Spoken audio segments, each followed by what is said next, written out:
Assalamualaikum warahmatullahi wabarakatuh. Salam sejahtera untuk kita semua. Om Swastiastu, Namo Buddhaya, salam kebajikan. Hai, bagaimana kabar teman-teman semuanya? Kami harap kalian selalu sehat dan selalu diberikan perlindungan oleh Allah Subhanahu wa Ta'ala dimanapun kalian berada.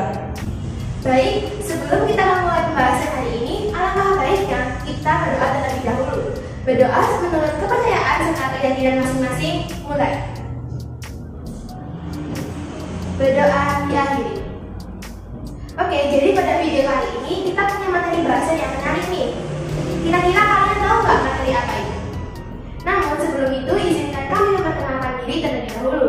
Saya Ica Teresa Redi dan rekan saya Siti Karomohi Muhammadiah. Kami dari Brigade Palang Merah SMA Negeri 11 Surabaya. Ini kita punya materi yang menarik, yaitu pertolongan pertama pada cedera jaringan lunak. Namun sebelum itu, alangkah baiknya kita mengetahui terlebih dahulu apa sih pengertian dari pertolongan pertama. Jadi pengertian pertolongan pertama yaitu pemberian pertolongan segera kepada penderita sakit atau cedera atau kecelakaan yang memerlukan penanganan medis dasar. Sedangkan medis dasar sendiri yaitu merupakan tindakan perawatan yang dilakukan berdasarkan ilmu kedokteran yang dimiliki oleh awam atau awam yang terlatih secara khusus. Batasannya adalah sesuai dengan sertifikat yang dimiliki oleh pelaku penolong pertama. Nah, itu dia yang disebut dengan penolong pertama, yaitu orang yang pertama kali tiba di tempat kejadian yang memiliki kemampuan dan terlatih dalam penanganan medis dasar. Setelah itu, kalian pasti bertanya-tanya, apa sih tujuan dari pertolongan pertama? Tujuan dari pertolongan pertama itu ada 3, teman-teman. Yang pertama, untuk menyelamatkan jiwa penderita. Yang kedua, untuk mencegah cacat. Dan yang ketiga, memberikan rasa nyaman dan menunjang proses penyembuhan. Oh iya teman-teman, seorang pelaku penolong pertama juga punya kewajiban loh. Di antaranya yaitu 1. Menjaga keselamatan diri sendiri, anggota tim, penderita, dan juga sekitarnya. Yang kedua, menjangkau penderita. Yang ketiga, mampu mengenali serta mengatasi masalah yang dapat mengancam nyawa. Yang keempat, yaitu meminta bantuan atau rujukan kepada orang sekitar. Dan yang kelima, yaitu melakukan pertolongan secara cepat dan tepat sesuai dengan keadaan penderita. Jadi penolong pertama juga punya kualifikasi loh, di antaranya yaitu jujur dan bertanggung jawab, profesional, mempunyai kematangan emosi yang baik, mampu bersosialisasi dengan baik, kemampuan nyata terukur sesuai sertifikat, memiliki kondisi fisik yang baik, juga mempunyai rasa bangga. Nah, tadi kan sudah disebutkan bahwa salah satu kewajiban dari penolong pertama itu ialah memperhatikan keselamatan diri sendiri, penderita, dan lingkungan sekitarnya. Untuk mewujudkan hal tersebut diperlukanlah APD. Apa sih APD itu? APD merupakan singkatan dari alat perlindungan diri. Sesuai dengan namanya, alat ini berfungsi untuk melindungi diri sendiri dan juga penderita agar tidak tertular dan tidak menularkan penyakit. APD minimal yang kita butuhkan diantaranya kacamata pelindung, sarung tangan lateks, dan masker.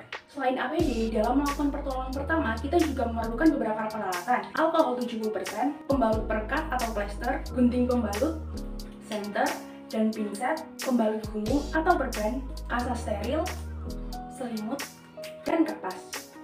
Nah, yuk sekarang langsung saja kita menuju ke materi, yaitu cedera jaringan lunak. Kalian tahu nggak sih apa itu cedera jaringan lunak? Ya, jadi cedera jaringan lunak yaitu cedera yang melibatkan jaringan lunak seperti kulit, otot, saraf, atau pembuluh darah akibat suatu roda paksa. Keadaan ini biasanya dikenal dengan istilah luka. Cedera jaringan lunak itu dibedakan menjadi 2, yaitu perdarahan tertutup dan perdarahan terbuka.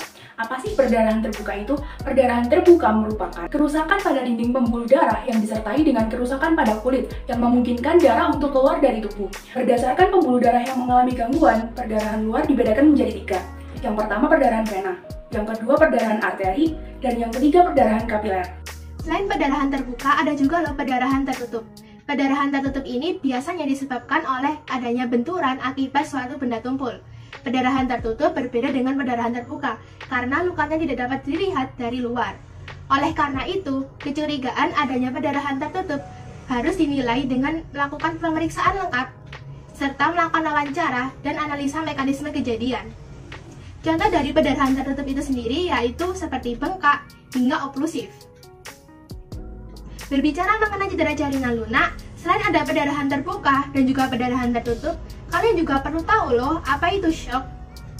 Jadi shock merupakan kondisi di mana beberapa sel dalam tubuh kita dan organ tubuh vital kita seperti otak, jantung, dan paru-paru tidak mendapatkan cukup aliran darah yang mengandung oksigen dan juga bahan nutrisi.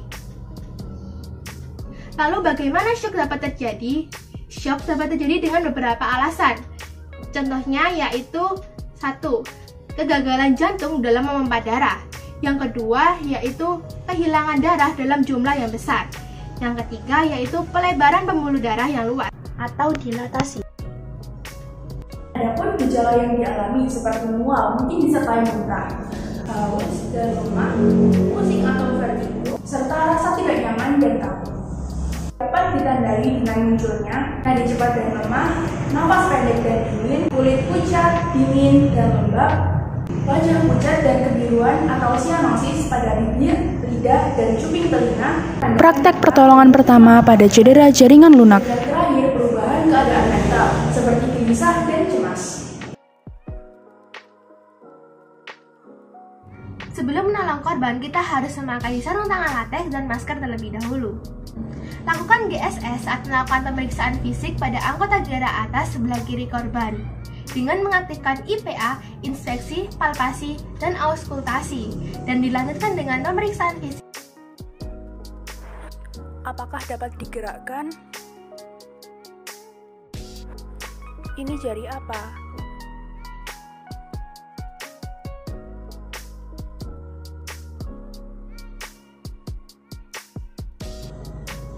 Ditemukan adanya luka di lengan kiri korban. Expose. Expose ini bertujuan agar penolong dapat melihat secara langsung dengan jelas luka pada tubuh korban, apakah ada perubahan, luka, nyeri, dan bengkak.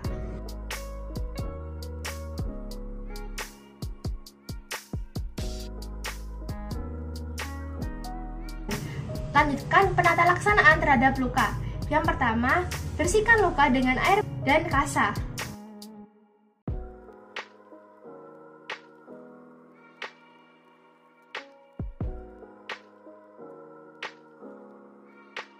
Lalu berikan antiseptik dengan kasa.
Setelah pembalutan selesai, lakukan pemeriksaan sirkulasi pengisian kapiler. Kurang dari 2 detik. Selama penata laksanaan perawatan luka, penolong juga melakukan usaha untuk menenangkan pasien. Selain itu, kami juga memiliki form tindakan mengenai pasien yang akan digunakan Dapat menjadi pendidik sebaya mengenai keterampilan hidup bersih dan sehat, serta memiliki kepedulian dan kemampuan untuk menjadi penolong pertama. Oke, sebelum kita menutup video hari ini, alangkah baiknya kita menutupnya dengan berdoa. Berdoa menurut kepercayaan serta keyakinan masing-masing, mulai. Berdoa yakin. Oh iya teman-teman, untuk menambah semangat kita pada hari ini, kita punya jargon di diri ya. Bantu sesama, raih kesejahteraan, wujudkan kemanusiaan. Selain punya jargon, kami juga mempersiapkan video loh. Mari kita dengarkan. Ayo teman-temanku, kita tolong sesama, bantu yang membutuhkan demi kesejahteraan. Dengan kebersamaan, junjung kemanusiaan. Ayo, ayo bersama diterapkan. Terima kasih sudah menonton video kami. Kami mohon maaf apabila ada kesalahan, baik kesalahan kata maupun perbuatan. Wabillahi taufiq wal hidayah. Wassalamualaikum warahmatullahi wabarakatuh.